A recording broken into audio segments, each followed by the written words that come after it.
Hello and welcome to another edition of Capper Comparison Picks. Oh yeah. Oops. So jumping around. That's what happens. So I stopped jumping around. That's why it happened. Okay. Today I'm going to give you the picks for the main prelim fight and a couple main card fights for UFC 259. I already did videos for all the rest of the prelim fights. Come on, Nora, stop.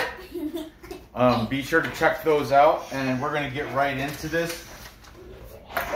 We have these. I got a whole flock of new cappers from the compared to the rest of the shows. New batch of cappers, and one guy that is brand new. I did use him before back in NCAA basketball, but he's not new to capper comparison picks, but he is new to UFC capper comparison picks. I haven't used him for that, but let's just get into it. Okay, we've got at bantamweight, like I said, main event of the prelims. We have the veteran, the legend. Why do you do this so much? What? Why do you do this so much? Do what so much? The fighting. Because that's what I like, and that's what my subscribers want to see. We've got the veteran Dominic Dominator Cruz.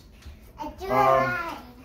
He's fighting out of Alliance MMA with people like Jeremy Stevens, Michael Chandler, Miles Jury, Aleksandre Gustafsson, and Brandon the Truth Vera. That's my brother. Yeah.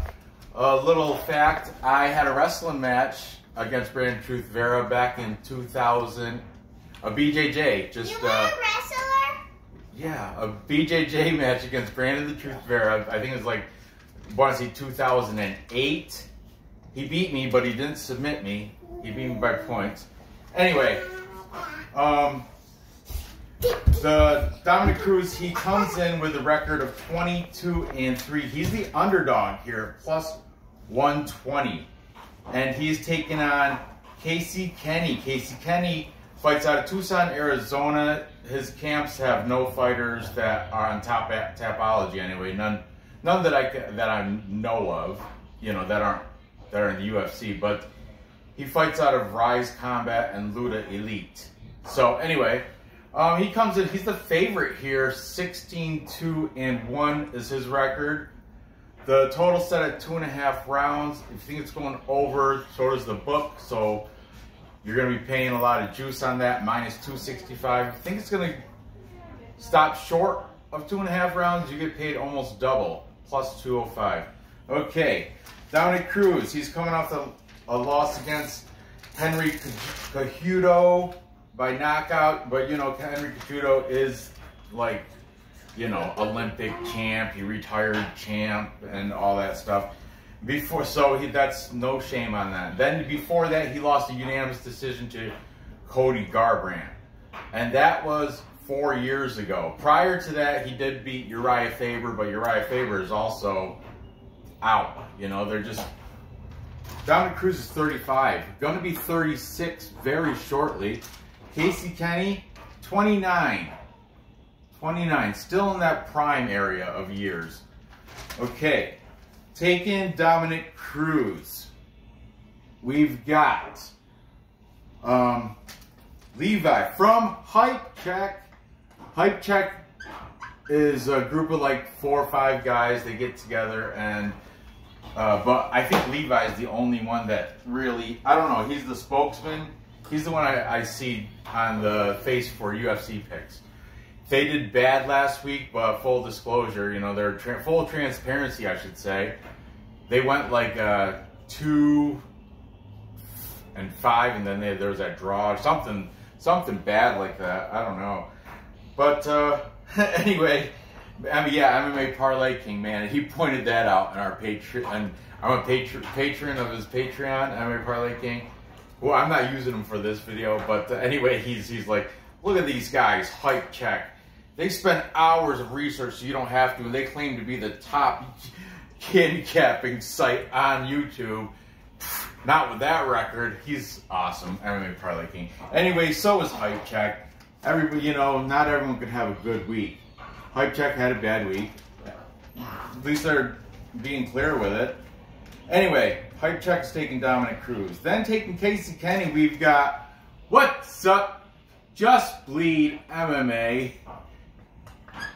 Bleed is taking Casey Kenney. He likes the youth.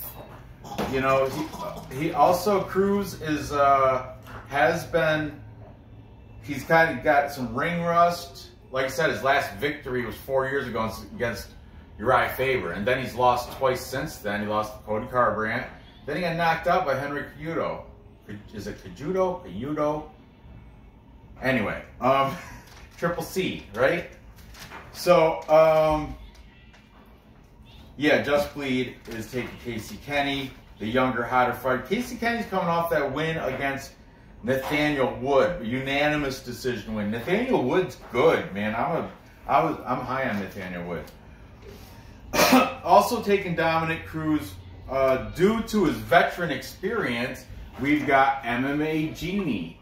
MMA Genie sounded like, during his breakdown, he sounded like he was going to go Casey Kenney, and then at the end, because he was like, well, you got Cruz on the wrong side of 35 years old. He's had knee injuries.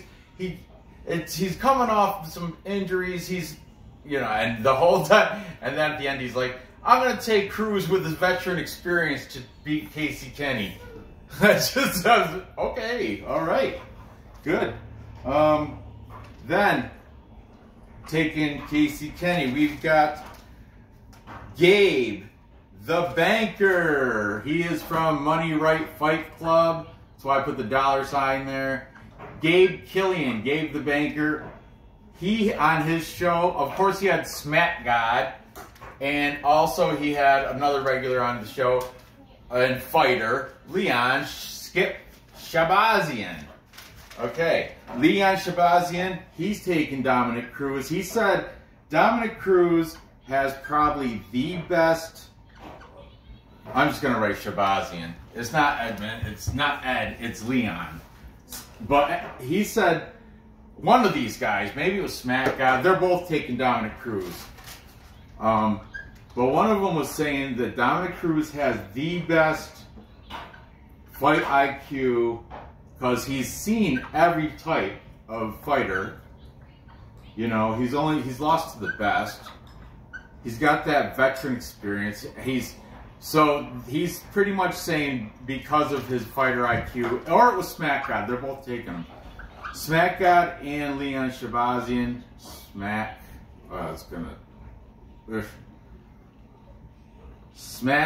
and Shabazian taken. Smack, I wrote down high fight IQ. Smack God thinks Dominic Cruz has one of the highest fighter IQs in the business, and I agree with him. He does. But we've got the new guy still. The new handicapper that I did use him before for NCAA basketball. It was been many moons ago. It was like, I think last spring when I was just getting into this, but I did use him before. Maybe it was over the summer, I don't know. I use him, and he also does like pro basketball. He did like 3 weeks ago, he did a 3-way parlay with, he picked, who did he pick that, he picked a UFC fighter, underdog, and he picked like an NCAA team and an NBA team, and I'm not sure if it came in the NCAA fighter. Who was it? It was, you know, long hair, veteran. Oh, man. It'll come to me later. Anyway, his name is Champino Sports Picks. His name is Tony. I'm going to write Champino. A.K.A. Era. A-R-A. I like his show. He's got a good intro. He always cooking up food or something. He's always showing like close-ups of food that's on the stove. And then he gets to he talks like, and then he's secret. Like, it's like, then I think I'm gonna take, and he looks around and stuff. he's like, I got Casey Kenney here. You know, Casey Kenney, the odds are he is the favorite here. I don't know if he exacts those exact words, but that was his style. It's kind of, he's very soft spoken, like he doesn't want to wake somebody up in the other room, and he's like looking like that. I don't know. It's just, check it out. His link will be in the description. I like the guy. He's just different. And he wears that hat like the lead singer of AJR, the hat, the wintertime hat. I forgot what it's called. Bolshevik hat? No, I don't know what it's called, but if you know the band AJR, the lead singer always has that thing on. But anyway, Tony from Champino Sports Picks. He's taking Casey Kenney here. I don't believe he said method of victory, but he's taking the younger favorite here. Man, this is a tough pick for me because I've liked Dominic Cruz since way back. But every fighter, you know, one fight all these fighters are definitely going to lose is against Father Time. No, Father Time is undefeated. You can't beat him.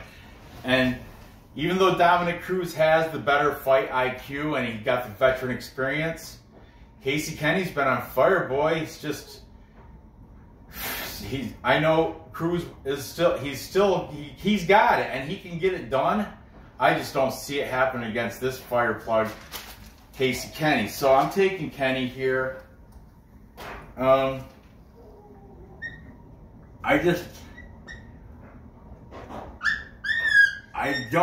tough to say the method of victory because I'm going to say within distance. Because Cruz, like I said, he's got that. Hey! Simmer. He's got that good fight IQ. So if it goes to decision, he might be able to outpoint him. But I'm willing to throw Casey Kenney into a parlay and live bet within distance if the odds are right. So moving on. Next, we've got Thiago Santos Morera. He is Yana Kunitskaya's husband or boyfriend. Right? BC Dave, Yana Kunitskaya, one of my favorite female fighters. This is her man. Yep. After that fight over Caitlin Vieira, they went out partying, out clubbing, yep, celebrating that great upset victory. Anyway, Hugo Sanchez is coming in with a record of 21-8. He's the underdog here, 138. He's taking on Aleksandre Rakić, not Rakić, as some people. I don't know. I don't want to name names, but there's a couple. The links are in the description. There's a couple. There's a guy, definitely a guy that kept saying Aleksandre Rakić, but it's he's from Vienna, Austria, and Austria with that little hyphen. Little lesson here. That hyphen by the C, that makes that C sound like ch, the ch sound. Rakić, Aleksandre Rakić. Okay, Aleksandre Rakić, record of 13-2 as a professional. The favorite at -158. These odds are fresh from this morning on Bet Online. I doubt they moved much, if at all, but they might have. Money could have came in today. It is a betting day. So we got Thiago Santos.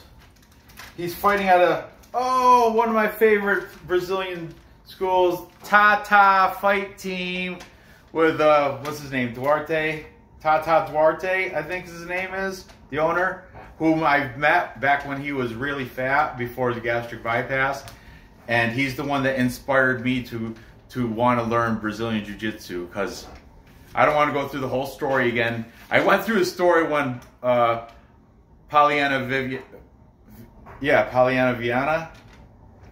Vieira, whatever, you know, that girl, she's also from Tata Fight Team.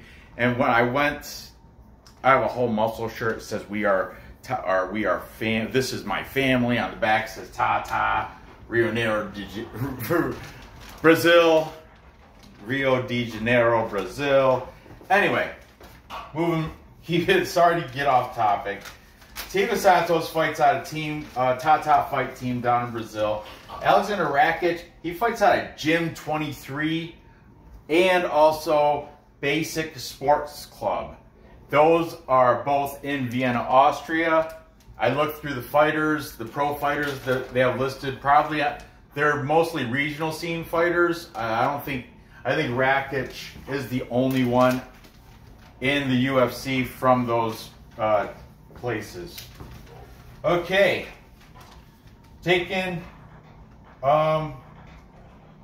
let's start with Aleksandre Rakić. He's coming off that win against a unanimous decision win against Anthony Smith. He's only he's got 13-2, right? He's got one loss in his professional debut back in 2011. You can't even, it just says loss. It was like Combat Fight Ring or some weird promotional thing, and it just says loss. And the guy, you try to click on Tapology, click the guy that beat him, that's the only fight he's ever had as a pro. So it's really hard. You can't base anything. It's pretty much chalk it up as an amateur.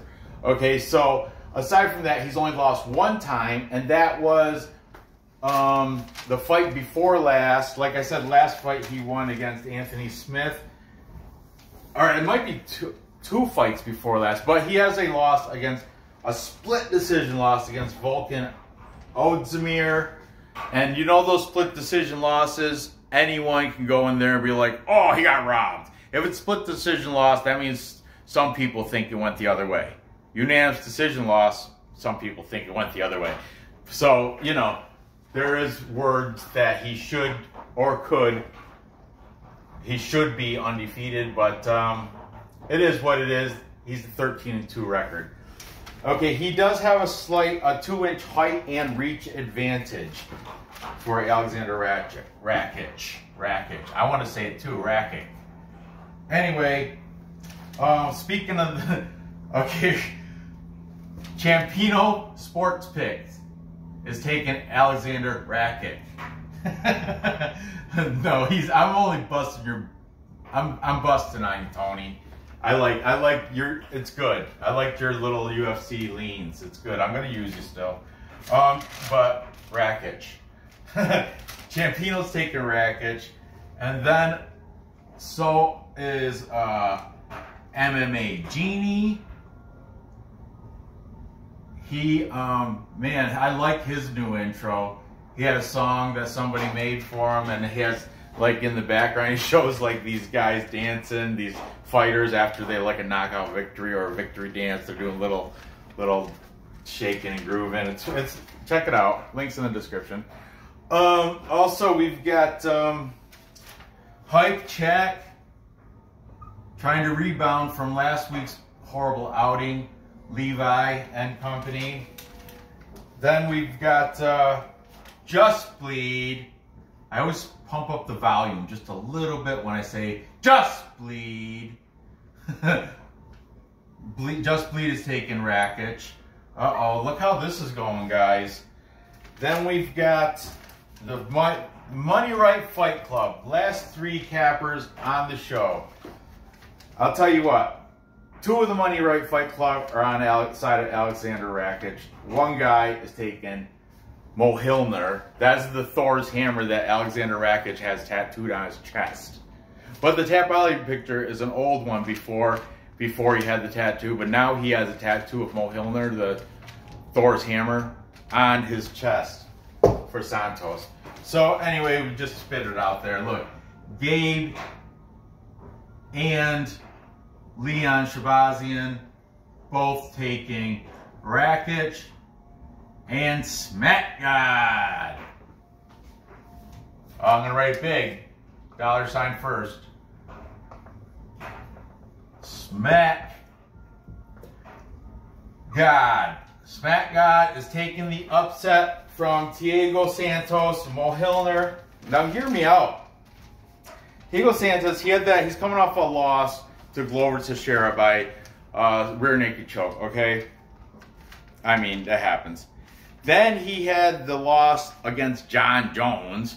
Split decision loss. Split decision loss. Meaning, if it's split, that means not all the judges, it wasn't unanimous. So, if you want to take that, what I just said earlier about Rakić, some people might have said it went the other way. Don't know. Who knows? Anyway, John Jones beat him. Split decision. Okay, so that's his most recent 2 losses. And his most recent fights, actually. But, you know what happened before that? He had a 3rd round knockout against who? Jan Blachowicz. Who is Blachowicz? You know, the headliner of UFC 259 was knocked out by Thiago Santos back in, it was 2 years ago, 2018. But, or if you really, it's 3 years ago. I forget the month, but I remember reading it was like, it happened in 2018. That's, you know, really not that long ago. Thiago Santos knocked him out. So, Smack God, you definitely, I feel you, man. I hope, you know, and I'm a fan of Yana Kunitskaya, so I might have to join you there.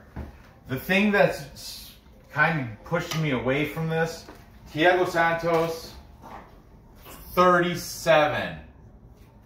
Aleksandre Rakić, 29. Once again, this is kind of like, man, wrong side of 35, right, Jeannie?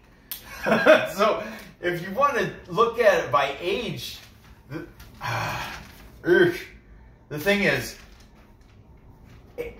upper 30s is kind of acceptable at light heavyweight, whereas at 135 pounds bantamweight, mid to low upper 30s is not as acceptable. That's kind of, like I said, I've mentioned before in other videos, there's prime ages for every weight group. And like heavyweight, you can still be a competitor teetering a little past 40, and you can still compete with the best. You know, there's a lot of fighters that have shown that. But when you get down to these lower weight classes like bantam, featherweight is at 145, that's but anything below featherweight, your cutoff is like right there, 34, 35. That's when you notice the steep decline. You don't have that. So this Santos, because he's 37, he's not necessarily out of it. He's still within that area of still being a competitor, and because he's already knocked out the #1 contender, Jan Blachowicz. Is it Vich? That's how you would say it in you know, Eastern Europe. Block, because the W's are V's. Blachowicz. What a Blachowicz. I think I was. Anyway, Santos has knocked out Blachowicz. And his last 2 losses, one was John Jones split decision. The other was a rear naked by Glover Teixeira. Glover Teixeira can get anybody in a rear naked. Like, if you just, you know, that was just as he caught him. It happens, you know. It's not. I think if they fought 10 times, I think Thiago Santos might beat him 5 of those. Or 6, actually. So, I'm going to go with the upset here. I mean, Aleksandre Rakić, he is a beast. Like I said, he should be kind of undefeated. He had that loss against Ozdemir. But, and the other loss, I don't even count that because it happened 2011. It was his, you know, debut as a pro fighter. But yeah, I think with Yana Kunitskaya in the corner, I think Santos should be able to get it done. And, man, I don't know. I don't have to really say how because he is the underdog, but I will say how for the sake of Tapology, because they asked for method and round. So I'm going to just say, yeah, by decision, I guess. But I don't know. Mo Hillner. Let's just say by knockout. That'll be a plus. I don't know, it's got to be like plus 160, you'd think, or something, or maybe 200, 2 something. Yeah, it's got to be over 200 if you're taken by knockout. I don't know, but there's a prop for you. There's a big underdog play for you also. Finally, moving up the main card, we've got Islam Makhachev taking on Drew Dober. Islam Makhachev, the Russian fighter, fights out of Fight Spirit, and listen to this, he fights out of KHK MMA it's in Bahrain. Bahrain, yeah, that's like I think it's in the Middle East. But that KHK MMA is the founder is like a sheik. His name is Khalid bin Hamad Al Khalifa, and he's got a turban. And oh, who's the Brazilian Jiu-Jitsu coach over at KHK MMA? Oh, Renzo Gracie. Yeah, Renzo Gracie's one of the coaches over there in Bahrain. Yeah.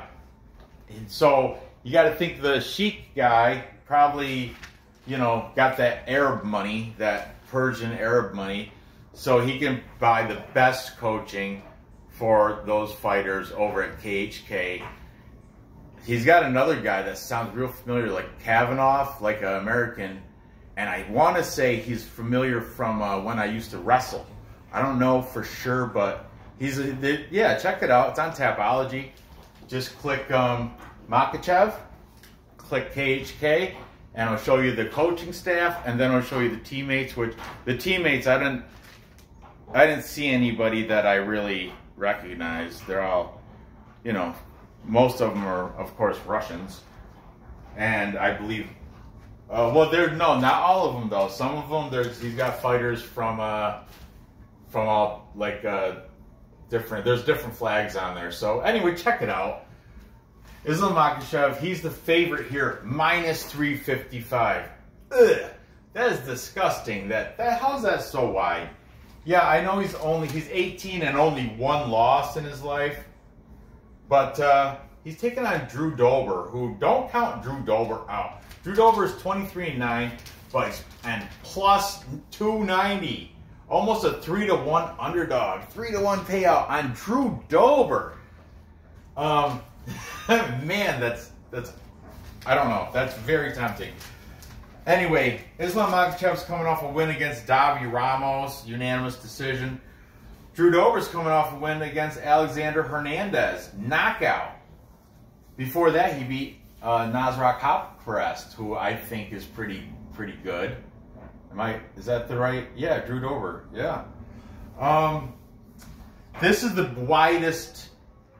Makhachev is the biggest favorite on the entire card. Nobody's that big of a favorite. Just throwing that in there. What else do I got here? Drew Dober fights out of Elevation Fight Team. They might not have a sheik running the show there, but that is a quality fight team with the likes of like Alistair Overeem, Justin Gaethje, Neil Magny. When Usman was training to fight Gilbert Burns, Elevation Fight Team. I don't know if he's still there, if he went back to Sanford. I don't know how that works. But anyway, Elevation Fight Team produces good fighters.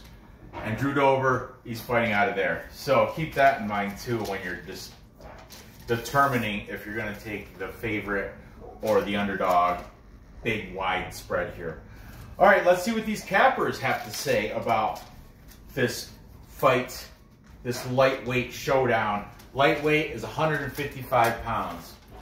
Okay, so taking Islam Makhachev, we've got Leon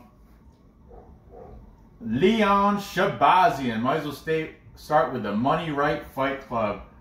Leon is saying submission round 2 for Makhachev. He was calling Makhachev Khabib 2.0. And I've seen, like, I didn't open them up, but I've seen like little clickbait things on YouTube. I'm sure you have too, or was it YouTube? It was on something. Little clickbait stuff like saying, showing them sitting next to each other after training. And I guess Khabib, this is his protege, Makhachev. Islam Makhachev has been training with Khabib, and he's supposed to be, since Khabib retired now, is not fighting anymore, Makhachev is the new Khabib, or Khabib 2.0. But that one loss, I think, oh man, I was going to write it down. I don't know for sure, but I want to say it's a, you know what, I'm going to press pause a second. Pause. He did take a knockout loss to Adriano Martins back in 2015. Adriano Martins isn't in the UFC anymore, but take it for what you will. Islam Makhachev has been knocked out, but like I said, he's not the same. Well, I didn't say, but you would imagine he's not the same fighter it was in 2015. So chalk that up as a fluke. Okay. The other fight night, or Money Right Fight Club guys, are both taking Drew Dober. Well, actually, Smack God is taking Drew Dober. Smack. Yeah, just because the value is there. So he's rooting. I don't know if he's making a bet, but he's definitely rooting on it. Now, Gabe said dog or pass. Then he said actually just pass. But because he said dog or pass first, I think this is mixed signals, Gabe. Anyway, I'm going to write him over here with Dober. He did say dog or pass. Then he said, I'll pass. So I'm just write Gabe pass. But Dober is live bet, I guess. I don't know. Either say dog or pass. I don't know. Anyway, then we've got Ciampino. Ciampino thinks, oh, he's going to pass on this, but on betting wise, but he did say he's thinking Makhachev probably win by submission. That's a good pick. That'll prop it up. I don't know if it's going to prop it to a positive number, but it would. I mean, Makhachev, he's Russian. That's why Smack God, he doesn't like the big love for bias just for people with names ending in V. Anyway, I gotta keep going. Okay, MMA Genie, Makhachev by decision. And then we've got Hype Check, also saying no bet here for him, but he is taking Makhachev to win. And finally, Just Bleed. Did I scare you, buddy? Sorry. Just Bleed. Bleed is also taking Makhachev to get the victory. So there you have it. Makhachev's got 5 cappers to Drew Dober's got 2 taking the under, and actually 1 and a pass. 1 and a pass. Smack God being the contrarian again, but you know what? I like it. I mean, Makhachev should win, but I'm not betting on minus 355 for just because he's rumored to be Khabib 2.0. I like Drew Dober. Yeah, he's got 9 losses, but you know what? Each one of those losses is a lesson. That's what Smack God was saying. Smack God was saying sometimes losses are better than a perfect record. And I've mentioned it before too. It's better to lose to a good guy than to beat a can. You beat cans all the time. You beat a can in practice. Another thing, Smack God, man, Smack God's golden. Another thing he said was, just because the dude, Makhachev, trains in training, you can have a guy that's sick in training, like in the gym mat, like, but under the pressure of the lights and the media, I know it's this, you know, there's other pressures besides your wrestling mat that you're used to going to every day that you see for hours every day. When you're stepping into that cage, you got to get that mindset, and some of those fighters just can't transition the you know, the casual, I'm in training mindset, they get the jitters. I mean, Machichev's 18-1. I think he's past all that, but he did make a good point there. It's like you can't go by, you really, you know, you can kind of, but going by how people perform in practice, you can't really judge fights by that, because a fight and practice and training are two different. Makes a good point. They are two different elements there. Anyway, for the sake of being a contrarian, I can't. I think Makhachev's going to win, but I'm going to put my bet on to Dober. I'll write my name here, and on Tapology, I'm going to pick Makhachev by submission, but my bet, I'm going to sprinkle on Dober. Bet. Just for the, it's like a hedge bet. My bet is going to be Dober, but my parlay for this show, I'm throwing Makhachev in. I don't know how I'm going to, so I guess my pick, I guess you could say my pick is Makhachev. But yeah, I am sprinkling stuff on Dober at +3 or +290, almost 3-1 odds. Got to. I got to. Okay, to recap, time check. I am going way over. It is already at 36 minutes. Okay, to recap, I have Kenney beating Dominic Cruz within distance. I'm taking the contrarian pick with Smack God. I'm taking Thiago Santos, Yana Kunitskaya's husband. I'm taking him to beat Aleksandre Rakić. And I hope he does it by knockout. I hope he pulls out that Mohilner shot like in the second round or something. But, I mean, it's just gambling. I'm not confident with that pick. I'm probably going to, individual, I'll probably pass. But I don't know. We'll see. We'll see on Fight Night. After the weigh-ins are going to determine. That's why I'm doing another show Saturday, a live show where I might flip-flop these picks. But right now, what's circled is what I'm picking. And finally, I'm taking Islam Makhachev, Khabib 2.0. I don't want to, but I got him beating Drew Dober by submission. But I am going to sprinkle a little bit of dust on Drew Dober, hopefully get those pearls back. And I will be rooting for Drew Dober, even though I got Makhachev on this parlay. Hey, what are you going to do? Anyway, thanks for watching. Be sure to give me that thumbs up. Leave your comments and click that bell. I got other videos. Tomorrow, see this week, I'm going to do all 3 main events. Because, you know, Petr Yan and Aljamain Sterling, that is a main event. So I can't, and there's, you know, then you got the co-main with Megan Anderson, and I can't do all the cappers for all 3 fights. Like, you know how I usually do. So I don't know, I'm going to figure it out. I'm going to do all 3 fights in one show. I think I'm just going to pick 10 random cappers. You know, randomly, no shade on anybody. If I didn't pick you, nothing personal. I'm just going to pretty much random, whatever comes up, I'm going to pick them if I like them and throw their picks up for the main events show that I'm doing tomorrow. So stay tuned for that. Thanks for watching. Good luck on these bets. Gather the info. Place your bets and cash those tickets. Thanks for watching. I'll see you next time.